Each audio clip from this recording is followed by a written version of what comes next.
Donc l'association Osiris, c'est une association marseillaise qui aujourd'hui est composée de 3 pôles d'activité. Le centre de soins qui reçoit des personnes exilées qui souffrent de traumatismes psychiques, le centre ressources et le 3e volet d'activité, c'est Osiris Interprétariat. Je suis là pour mettre en relation en fait des personnes non francophones avec des professionnels français.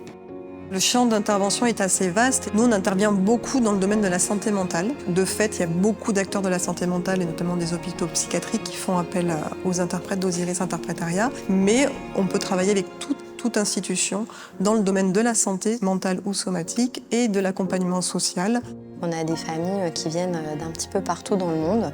Si on n'avait pas ces échanges de traduction, d'éclairage culturel, etc., on avancerait beaucoup moins vite. L'interprète fait partie prenante du soin. Il arrive, il s'installe dans la salle de pause et on fait un peu la préparation de l'entretien. Ensuite, il y a l'entretien en lui-même. Donc là, on va chercher ensemble la famille qui est en salle d'attente.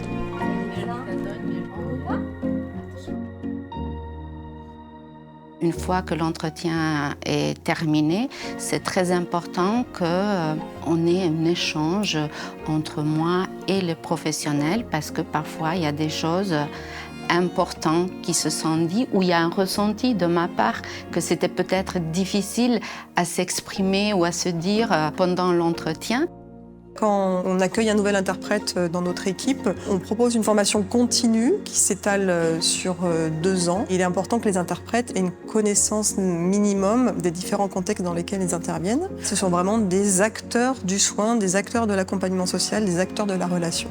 Du moment qu'on commence un entretien, c'est un engagement en fait. Il y a un lien, il y a plein de choses qui se passent pendant ces entretiens et avoir un interprète qui suit, ça permet la confiance en fait. L'interprète, elle est dépositaire de l'histoire de la famille, de ce qui s'y passe aussi. Et quand ça fait que changer, il n'y a pas ce fil-là rouge qui perdure et on le voit, c'est compliqué. Pour nous, il est important que les personnes non francophones aient accès aux mêmes droits que les personnes francophones.